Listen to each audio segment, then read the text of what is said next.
Who is the best chess player ever? Could it be Bobby Fischer? Or is it a fight between Kasparov and Carlsen? Some chess fans consider Russian Grandmaster Garry Kasparov to be the greatest chess player of all time, while others consider Norwegian giant and current world chess champion Magnus Carlsen to be the best chess player of all time. Garry Kasparov is 54 years old today, which makes him old enough to be the father of Magnus Carlsen. Because Kasparov retired from professional chess in 2005, a comparison of their current performances yields few conclusions. If both players played a match these days, Magnus Carlsen would undoubtedly be the undisputed favorite because he regularly plays at the world's highest level, whereas Kasparov primarily commentates elite chess tournaments and occasionally plays blitz and rapid games. Carlsen plays in an era of incredibly precise engines as well as modern theoretical openings, while Kasparov did not have access to such things back in his prime. To compare these two outstanding chess giants, one needs to take a closer look at their careers. For that reason, this video is going to dive into one of the only games ever played between the two chess legends, Kasparov versus Carlsen.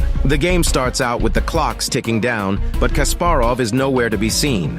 Kasparov finally appears, but the stakes are extremely high as he's already lost so much time on the clock. He arranges his pieces, and the match begins. Magnus starts the match with pawn to d4, and Kasparov matches with a queen's pawn opening. Magnus moves his next pawn to c4, instantly threatening the black pawn. Kasparov responds with pawn to c6, which is more commonly known as the Slav defense, commonly used as a defense to the queen's gambit.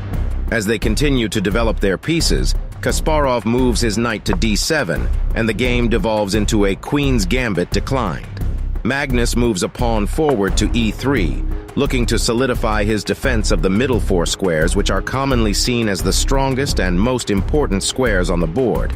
However, Kasparov responds by moving his queen over a5, which pins the knight on c3. This forces Magnus to defend the pin by moving his other knight over to d2, which puts it in a weaker position as it can no longer impact the center of the board. Kasparov moves his bishop to b4, reinforcing the pin again, and Magnus responds by moving his queen to c2 to defend his knights. Both players castle, and Kasparov decides that it's time to launch his attack. He plays pawn to d4, capturing Magnus's pawn and taking control of the center. However, Magnus responds with knight to b3, giving him a beautiful fork on the queen and pawn, forcing Kasparov to retreat and capturing back control of the center with a pawn of his own. Another trade in the middle of the board allows Magnus to place his bishop in a strong position on c4. Right now, both players are fairly even with a slight advantage to Magnus, but time on the clock is starting to run low. Kasparov pulls his queen back to c7, and Magnus responds by activating his rook. Kasparov moves his king side pawn forward to h6, kicking Magnus's bishop on g5. This forces him to retreat the bishop backwards, and black responds by moving the bishop over to d6. This leaves Magnus's king in an extremely precarious position and in danger of a check.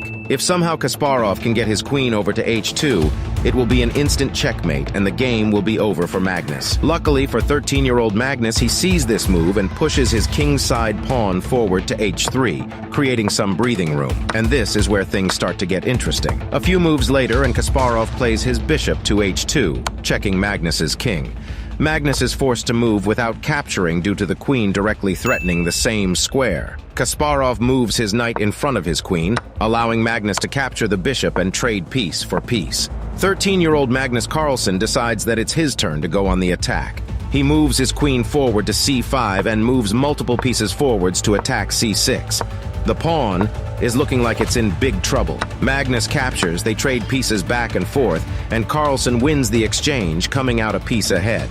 At the same time, he's also threatening to trade his knight for the rook on d8, forcing Kasparov to move it away. At this point in the game, Carlsen has a very active and aggressive position over the current world champion, and things start to get really interesting.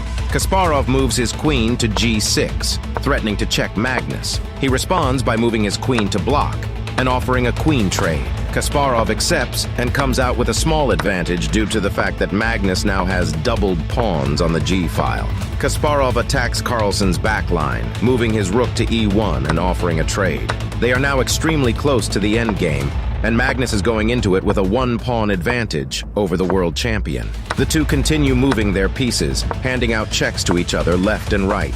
both playing extremely accurate moves and not allowing the other any room at all. Carlsen moves his rook to h1, checking Kasparov's king and growing his advantage to almost 2 pawns. Kasparov responds by moving his own rook to b2, threatening to win a pawn and forcing Carlsen's king back to g3 to defend. A couple moves later, it seems like a draw is imminent. Both players shake hands and agree on a draw. A truly monumental feat for Magnus Carlsen, proving to himself and the world that even at only 13 years old, he can go toe-to-toe with the rank 1 world champion Garry Kasparov.